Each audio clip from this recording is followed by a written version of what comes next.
What are the indications of DCR? What is a DCY surgery?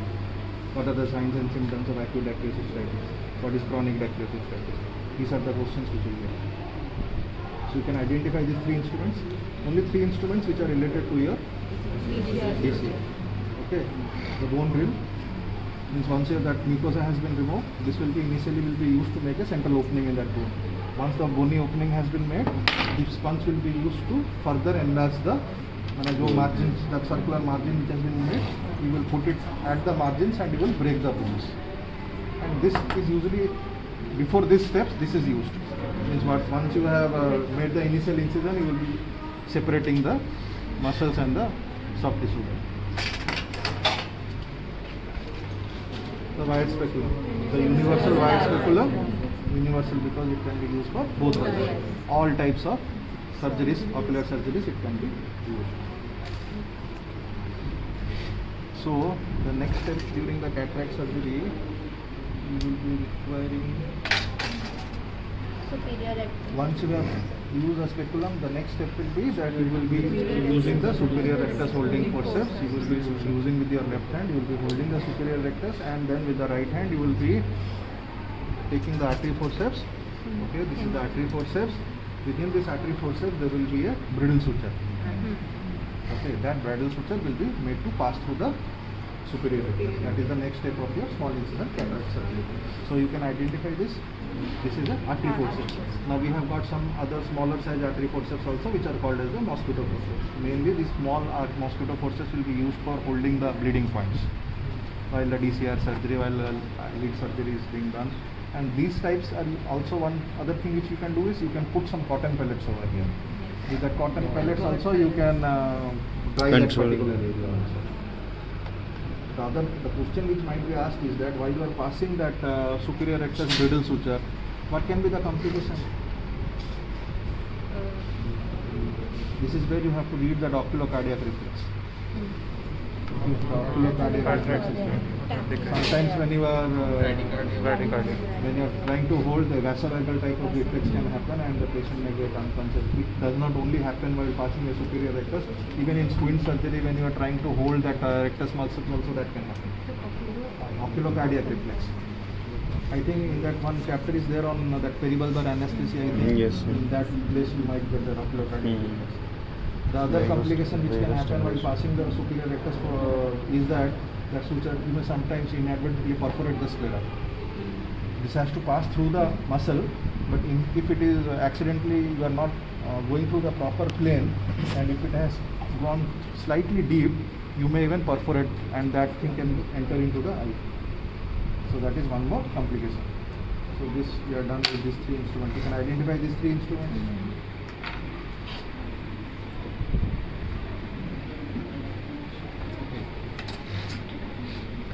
This is the limbs forceps. Function basically to hold the eye. You can hold the conjunctiva, you can hold the sclera, you can also hold the cornea also with this. So we don't have a side port over here. The next step is that of the cataract surgery is that different people will be following different steps. So what can be done next is either you can do a side port entry and insert trypan blue, or some people what they do is that they do a conjunctival peripheral. So you can do anything at the beginning. So if you do a side port, means we don't have the side port. The side port will be just like one plastic handle will be there and one blade will be there at the tip. So at around 3 o'clock, or depending upon your dexterity, whether you are right-handed or left-handed, you will hold that side port in your right hand. With the left hand you will be stabilizing the eye, and you will be making a stab entry at around 9 o'clock or 10 o'clock position, if it is a right eye. Right eye, left eye, same, it will be same position. Once you have done that, what is this? Trypan blue. This is a trypan blue. But the next step is that you will be using, this is a 5 ml syringe. Just like this 5 ml syringe or a 2 ml syringe, you will be drawing the trypan blue. And then there will be an AC cannula. This is basically a hydrodissection cannula. Okay, but even the hydrodissection cannula can be attached over here, and the dye which is there, you have already made a side port entry. Through that opening you will be inserting the trypan blue. So once you have inserted the trypan blue, you will be waiting for 1 minute or 2 minutes for the dye to stain the what? anterior capsule of the lens. So once it has been stained for 2 minutes, the next step is that another 5 ml syringe. In that there will be only balanced salt solution. Same using that AC cannula, you will be inserting some saline to remove the excess dye which is present in the antidote. That is the next step. Once that is being done, what is this? Viscoelastic substance. Viscoelastic substance. Now you have to form the antidote, because once you did that paracentesis, aqueous has come out, and once you have again put in saline, that saline also has been washed out, so the IOP has slightly decreased, the globe will be slightly hypotenuse. So next step is that you have to fill up the anterior chamber with the viscoelastics, and the globe should be tight. Once that is done, the next step, what is this? This is a bent 26 gauge cystitome. You are not going to say a needle right now. Once it has become like this, it is a cystitome. The next step is you perform a CCC. Continuous capsular This excision. is the next step. You complete it. There is one more instrument.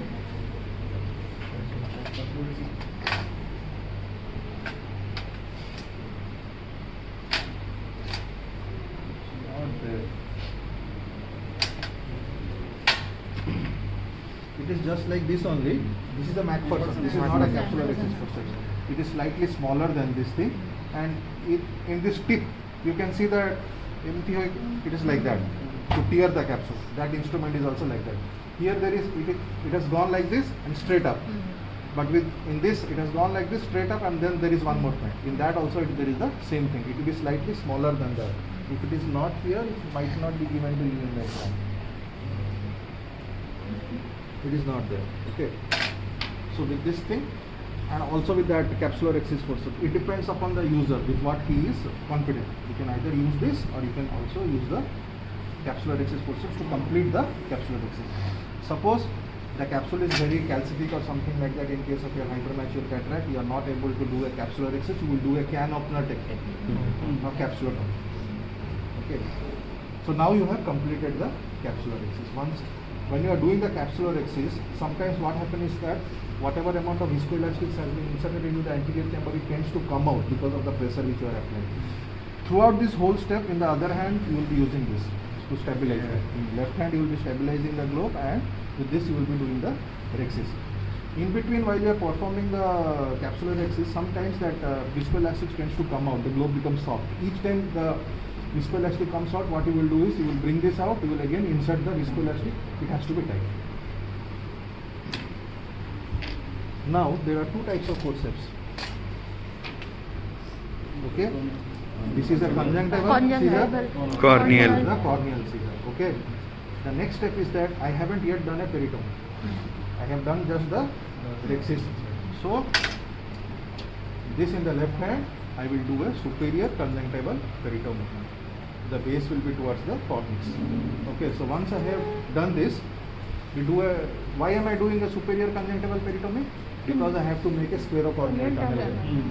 Okay, so once I have done this, there will be slight amounts of oozing of blood from that episcleral tissue, whatever is there. So next step is you would be cauterizing that area. If you don't cauterize the area, what will happen is that whenever you are trying to make the tunnel, there will be oozing of that blood, and it will be that view will be blood filled, and you will not be able to see the tunnel properly.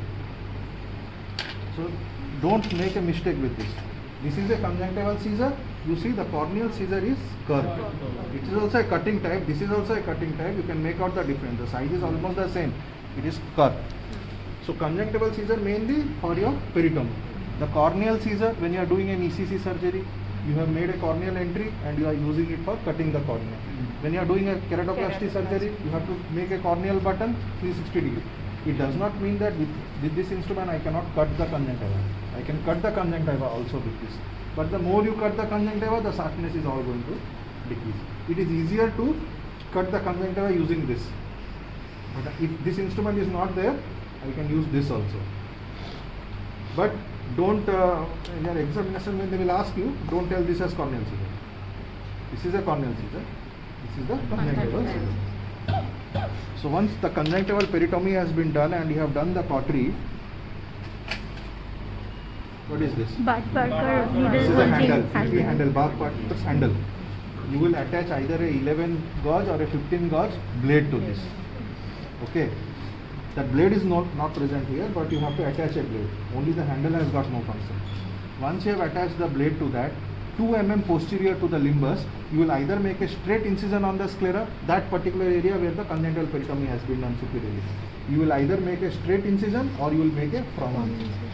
That again depends upon frown incision mane emi, straight incision mane emi. Okay. What is important is that this incision, initial incision which you make, should not be too superficial, it should not be too deep. If you make this too deep, then what happens is that when you try to make the sclerocorneal, you may go very deep and there might be a premature entry into the anterior chamber. If there occurs a premature entry into the anterior chamber, throughout the cataract surgery, the iris will tend to come out. If it is too superficial, when you are trying to make the corneal tunnel, there will be buttonholing of that sclera. माने superficial तो मैं कर देइछो आउरी superficial जाउछो से sclera टा छिड़ी दिबो superficial. So it should not be either too superficial nor should it be too deep. Once you have made the initial incision, this is the crescent blade. The tip is blunt and it has got sharp margins, not very sharp, that is mainly for splitting function. So that initially, that incision which you have made, using this crescent blade, you will now try to make a sclerocorneal tunnel. You will go around 1 mm within the cornea also, full extent. But when you are going through that sclera, when you reach the cornea, you should move the blade slightly up. If you move like this, you will enter into the anterior chamber and there will be a premature entry. There should not be any entry into the anterior chamber while you are doing a sclerocorneal tunnel formation. 2 mm anterior to the limbus and 1 mm posterior, means 1 mm into the clear cornea. It has to go. At least 1 mm. In some cases you may even go 2 mm also. But 1 mm should be the minimum, because if the corneal part of the tunnel is not very deep, again there will be problem in self-sealing capacity of the sclerocorneal tunnel. Once this is done, the next step is that you now have to enter into the anterior chamber. For this, you will be using a keratometer. The difference is that it appears diamond shaped, pointed tip, sharp edges. So, only the sclerocorneal tunnel has been made. You haven't yet entered into the anterior chamber. You will insert this into the sclerocorneal tunnel, you will move forward and then you dip it down. After you have dipped it down, you have entered into the anterior chamber. How will you know you have entered into the anterior chamber? The visco which was filling in the anterior chamber, that will come out once this step is done. Then you have only entered into the anterior chamber at one particular area, at 12 o'clock. You haven't yet extended the wound, because it is only at 12 o'clock you have entered. There are again now 2 options with you. If you have this instrument, which is called as an extensor, you don't have this instrument. If you don't have this instrument, only using this also you can extend. You have gone in like this, then like this, and this movement will be done to and fro to make a through and through opening into the anterior chamber. If you have this instrument, you will again, jo jagah tamara central opening hai, through that area you just insert it and just move it slightly sideways, the full opening will happen. This is around 3.2 mm, this is around 5.5 mm. Okay, so this is the extensor. So another thing is the side put inside. Your rhexis is over, your peritomy is over, you have formed a tunnel. The next step is hydrodissection. How will you perform a hydrodissection? Again, you will take a 5 or a 5 ml dispoven will be there. To that 5 ml dispoven, you will be attaching the hydrodissection cannula. You will enter in through that superior tunnel which has been opened right now. Through that you will open. You will pass the needle between the anterior capsule margin, anterior capsule and the cortex. So in hydrodissection, you are separating the capsule from the underlying cortex. So once you have made sure that this needle has gone between the correct level, between the capsule and the cortex, you will insert fluid. So once you insert the fluid, what will happen is that it will first pass anteriorly, then it will pass below, and you can find a wave. If you are able to see a wave in the red reflex, it is meaning that the hydrodissection is complete. If the hydrodissection is done properly, what will happen is that one pole of the nucleus will enter into the anterior chamber on its own. It will enter if the hydrodissection has been done in a correct manner. Now, suppose you are doing it in the right eye. I have taken this hydrodissection cannula at around 3 o'clock position. I have done the saline push. At around 9 o'clock, between 6 to 9, that area that will come up into the anterior chamber. This is hydrodissection. Hydrodissection should not be done in posterior polar cataracts, because in posterior polar cataract, some amount of capsule is also involved in that cataract. If you try to do a hydrodissection in a posterior polar cataract, it will lead to a posterior capsular rent. So in such cases, you have to do a hydrodelineation. Hydrodelineation is a process in which you are separating the cortex from the nucleus. So in hydrodissection, the needle was made to enter between the capsule and the cortex. In hydrodelineation, you have to take this needle, you have to enter into the cortex. You have to enter into the cortex, and once you feel a resistance, you know that you have reached the level of the nucleus. At that resistance, you will be slightly withdrawing back the needle and you will be giving a saline push. So that will lead to separation of the cortex from the nucleus. So basic idea is this, that in posterior polar cortex, the cortex will be getting separated. Still the posterior capsule will remain intact, so you can avoid a PC rent. Okay.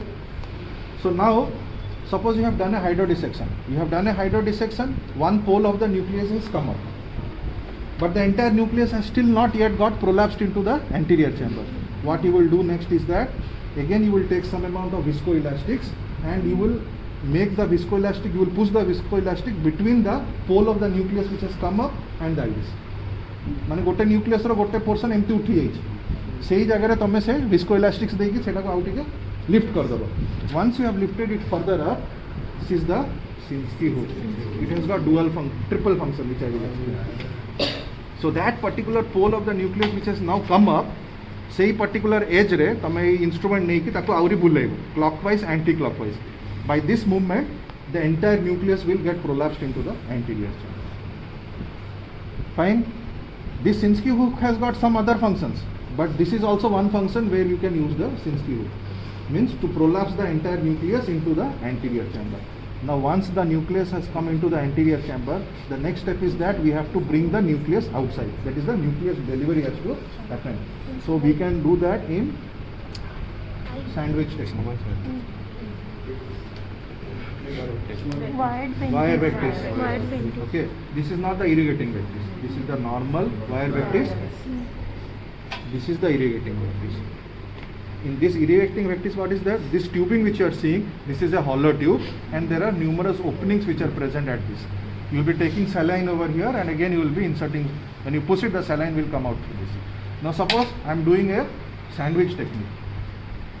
The nucleus is now entirely in the anterior chamber, lying over the iris, between the iris and the cornea.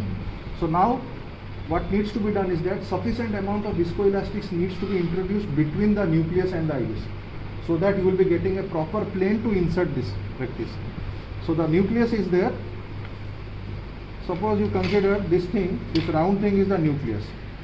So this instrument with the left hand, it should go below the nucleus. Okay, like this. And this instrument with the other hand, it will come over the nucleus. And then you will bring it up. You are clear? Left hand below the nucleus. Sinskey, other hand over the nucleus. And you will slightly depress it like this and you will bring it up. What complications can happen?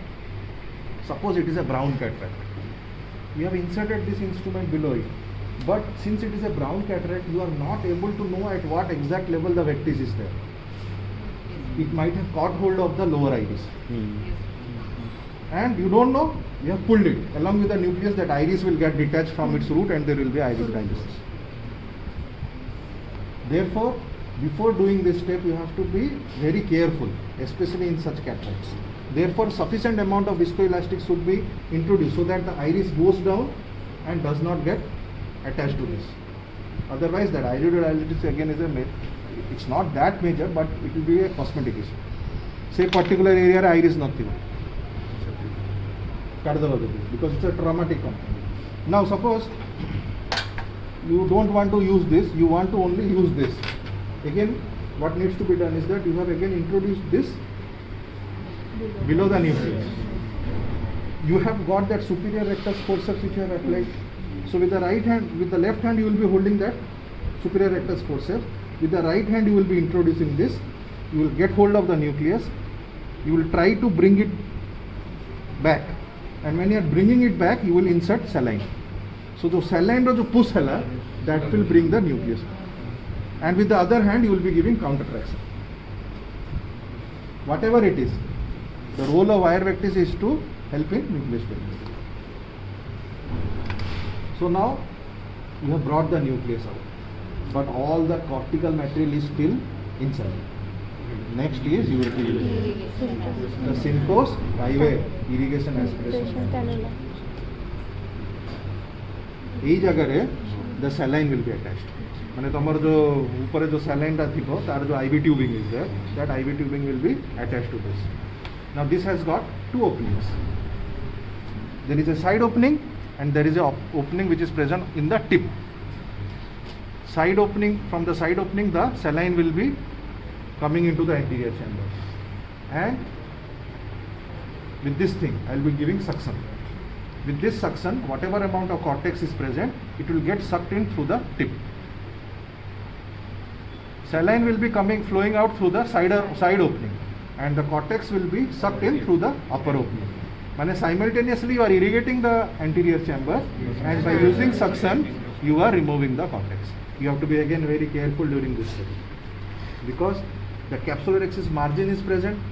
If you go and hold the capsulorhexis margin and you give suction, the entire bag will come. If the entire bag will come out, vitreous will now come into the anterior chamber. So it will get converted into an ICC. ICC, yes. Intracapsular. So you will not be able to now give a PCIL because the bag is no longer present. There is no support present. It becomes a major complication. So you have to be very careful. So main aim is that whatever cortex is present in a 360-degree manner, you have to clear it using the byway cannula. So this step is done. You have got rid of all the cataract. Now you will again fill up the anterior chamber with viscoelastic. The next step is that you have to insert the intraocular lens. So this is the McPherson's process. So you will be holding the IOL in this. The optic will be held with this. You will go inside, you will take the lens and you will introduce it into the anterior chamber. But by just this maneuver, the entire IOL does not come inside the bag. That Sinskey hook, this is the IOL dialer. The optic will be having some opening, holes are present. Through that hole you will be inserting the Sinskey hook and you will be dialing it into position. So now if you are just given the Sinskey hook, you now know three functions. You will be using this for helping you to prolapse that nucleus, entire nucleus into the anterior chamber. In the sandwich technique, you can also introduce to bring it out. Since its name is your lens dialer or a Sinskey hook, first function you tell, we will be using it for number 1, dialing the IOL. 2 and 3 are the other. So primary function you tell first. Yes. And then the other functions will be. Now this, what is this? Vanus. Vanus, no, this is a Barraquer's needle. So suppose you have done that sclerocorneal tunnel has been made, and that sclerocorneal tunnel has not been made properly. Each time you are seeing that the iris is coming out. It means that the sclerocorneal tunnel is not totally foolproof. So you will have to put a suture. So that for suturing you will be requiring this needle holder. So we have the 10-0 monofilament nylon sutures are present. The needle will be held with this. For all types of suturing. For example, there is a corneal tear or the corneal wound, or you are doing a scleral repair, whatever. You need this to hold the needle. Now there are some other steps left behind in the cataract part. You have now introduced the IOL. The next step is that whatever amount of viscoelastics are present, that needs to be drained out. What will happen if you don't remove the viscoelastic at the end of the surgery? Yes, those viscoelastics will be going out and will be clogging the trabecular meswork. So you are going to get a secondary Secondary open opening angle will X-ray block. IOP will raise, and also there might be severe inflammation in that. So the next is that again with this Simcoe's byway cannula, again you will be entering into the anterior chamber and you will be removing whatever amount of viscoelastics is left. Now it is over. The next step is that the superior rectus brittle suture which you have given, you will remove that. Conjunctival peritomy you had done. Now you will again try to close that conjunctiva. You will cover that sclerocorneal wound with the conjunctiva with cautery. Next step is subconjunctival antibiotics. Subconjunctival gentamicin or whatever. If you want, even you can give steroids also. That is good. So that is done. This is the Vanna scissor. It is not used in each and every case, but sometimes, I told you right now, this is mainly used for performing a peripheral iridectomy. For example, you are doing a trabeculotomy surgery for glaucoma, you want to make a superior PI, peripheral iridectomy. So with one instrument, this limbs forceps, you will bring the iris outwards, and with the Vanna scissor you will be cutting the iris. Peripheral iridectomy, not iridotomy. You are cutting the iris. Yes, sir. So it is a iridectomy. With the laser machine, you are doing a peripheral Iridotomy. You are making an opening. Opening. Here you are cutting, so it becomes Iridectomy. Basically, it is a surgical iridectomy. What is the other function? So, In CCC, we can give a proper round margin incision. which one? In CCC, after capsulexis forceps, there is irregular margin. No. That you are doing a aspiration and you have entirely removed the bag. Vitreous has come into the anterior chamber. You don't have a vitrectomy machine. So in that case, again, you can take this venous and you can cut the vitreous, whatever is present in the anterior chamber or in the wound. So basically, this is all regarding your surgery, cataract surgery instrument. This is a Calagian instrument. The Calagian scoop. clamp, and this is the scoop. Scoop. Okay. So how will you attach this? Which one will be towards the conjunctiva? Which one will be to the skin side? Conjunctiva open. The open end is towards the conjunctiva. Conjunctiva. And the closed one is towards the skin. And then you have to clamp it. Why are we clamping it tight? What is the advantage? To fix. One is that it will fix it. The other thing is that it will prevent excessive bleeding also. Because it will be pressurizing on the blood vessel. So when you are giving an incision over that Calagian to scoop it, then the bleeding will be decreased. So you are now clear with all the surgical instruments. What is this? This is a 24 gauge. 24 gauge needle. This Rexis which you are doing, this is a 26. 26. This is a 24 gauge. When are we using a 24 gauge? We are using a 24 gauge needle to give a peribulbar block. Then we also have got a 30 gauge needle also. Okay. So this is purple, this is brown. The 30 gauge will be yellow. The 30 gauge is used for intravitreal injections. Okay. Small size, very sharp. So we have that opening which will be made will be also very small. Okay. Even initially when 30 gauge needles were not available, 26 gauge needle used to be used for the intravitreal injection. But these days we don't use the 26 gauge needle for your intravitreal injection. We use the 30 gauge needle.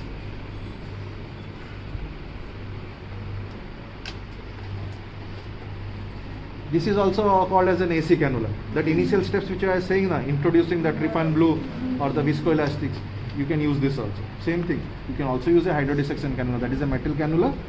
This is a plastic cannula. Disposable. So this is the Calagian. What is this? Calagian clamp. This is a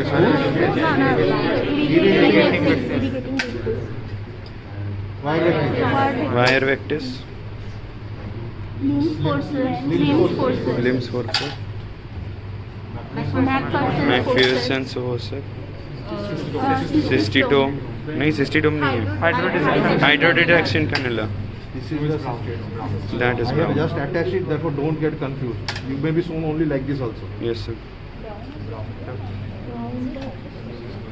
26 gauge bent system. 26 gauge bent cystotome. Okay. BP handle. Blade holder है ये वो. BP Parker's. Parker. How is it needle holder?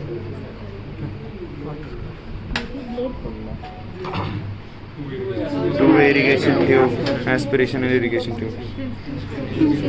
Since artery forceps, superior vest, corneal, vanas, Varacus needle holder.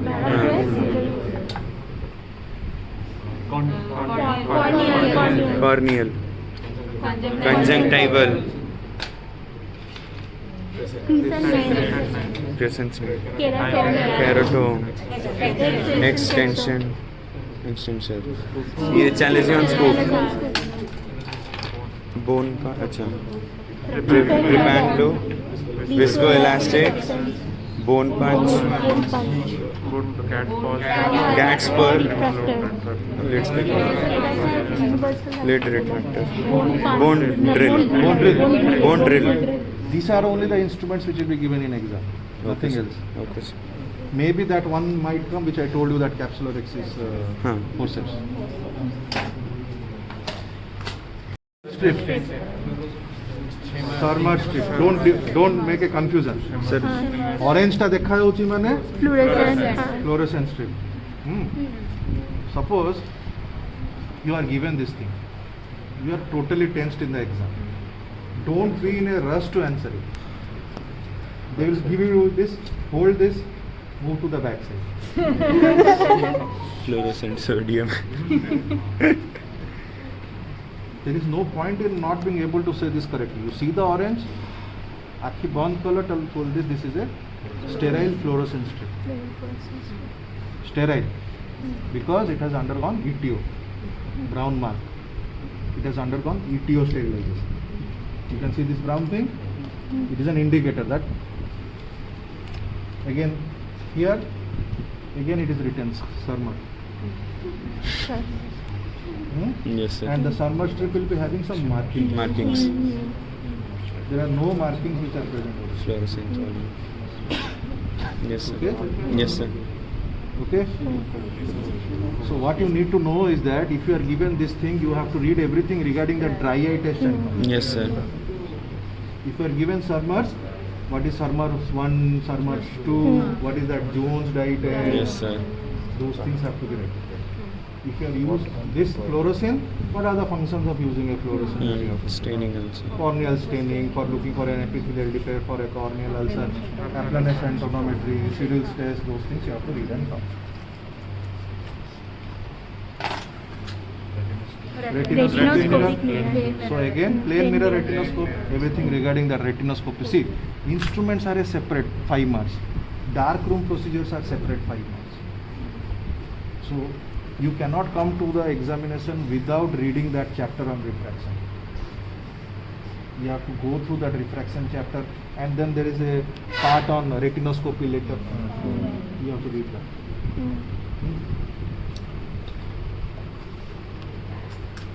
This is the occluder. Take each and every lens, take it in your hand and don't say this is a pinhole. There is no opening. Occluder. Means what is the function of the occluder when you are examining the vision of the other eye? Pinhole. Central opening. Don't make any confusion. See, everything is mentioned over there. If you take some time, you will be able to answer everything. PH. Pinhole. S. Stenopic slit. Slit is there. Functions you have to go and read. Okay, just identify. MR. Maddox. Yes.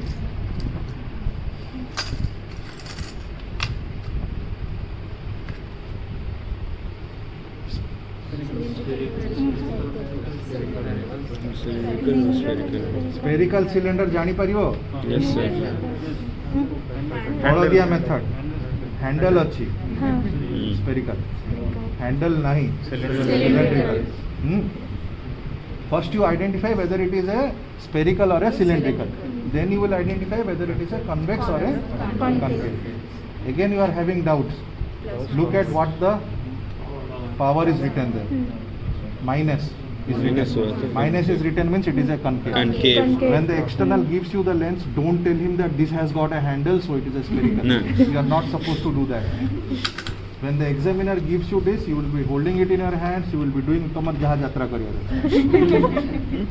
Mane this is thick at the center, that is thin at the periphery. That you will say, and you will move it to the, and you will, whether it is moving in that direction or against that Opposite to the direction. direction. ସେଇଟା କଲା ପରେ ଯାଇକି କହିବେ next ଏମିତି ଏମିତି କଲା ବେଳକୁ ଏମିତି ଡିଷ୍ଟାନ୍ସରେ ରଖିକି କରିବନି ୟାର ଫୋକାଲ ଲେନ୍ଥ ଯେତିକି ଅଛି ସେତିକିରେ ରହିବ ତୁମେ ଫିଜିକ୍ସରେ ପଢ଼ିଥିବ କି ଏଇ ଯେଉଁ ଲେନ୍ସ ଯେତେବେଳେ ଅଛି ଡିଫରେଣ୍ଟ ଡିରେକ୍ସନରେ ଯେତେବେଳେ ତୁମର ରହିବ Inverted. ଏବେ ଏଇଟାରେ ଯାହା ଆସିବ ଚଷମା ଯେଉଁମାନେ ପିନ୍ଧିଛ ସେ ଚଷମା କେତେ ଦୂରରେ ଅଛି ତୁମେ ଏତିକି ଦୂରରେ ଦେଖିଲେ ସିନା ତୁମେ ଦେଖୁଛ କେଉଁ ଡିଷ୍ଟାନ୍ସରେ ଅଛି ଏଇଟାକୁ ନେଇକି ଏଇଠି ରଖିଲେ ଚଷମା ଏତିକି ଡିଷ୍ଟାନ୍ସରେ ତ ପିନ୍ଧବନି ଏକ୍ଜାମ୍ ସମୟରେ ସମସ୍ତେ ସେୟା କର ଏଇଟାକୁ ଏମିତି ନେଇକି ଏମିତି ଏମିତି ଦେଖାଯାଏ ପାଖରେ ନେଇକି ଦେଖିବେ at the focal length. Okay, so when you are identifying, once you are given this, you can know. Yes. Everything is written over here. Handle is there, so it is a spherical lens. Minus 2.75 is written, so it is a concave lens. Similarly here, this is also a spherical lens. Spherical lens. Plus is written. Plus is written to concave and vex. But for the points of identification, whatever is has been mentioned in your textbook, like that you have. Yes, sir. Moves in the same direction, moves in the opposite Opposite direction, direction. Yes, sir. thicker in the center, thinner at the Thinner at the periphery. And for your cylindrical lens, again the axis mark is also there. There is no handle also. In our time during examination, for spherical lens, they used to cut the handle and give to us. And there used to be no markings also in our postgraduate examination. Nobody is going to do that for you. So at least if you identify one thing properly, out of that 5 marks you will get 1. For getting more marks, 3 or 4, whatever questions come with that you have to answer. Yes, sir. For example, if it is a concave lens, the questions will be all regarding myopia.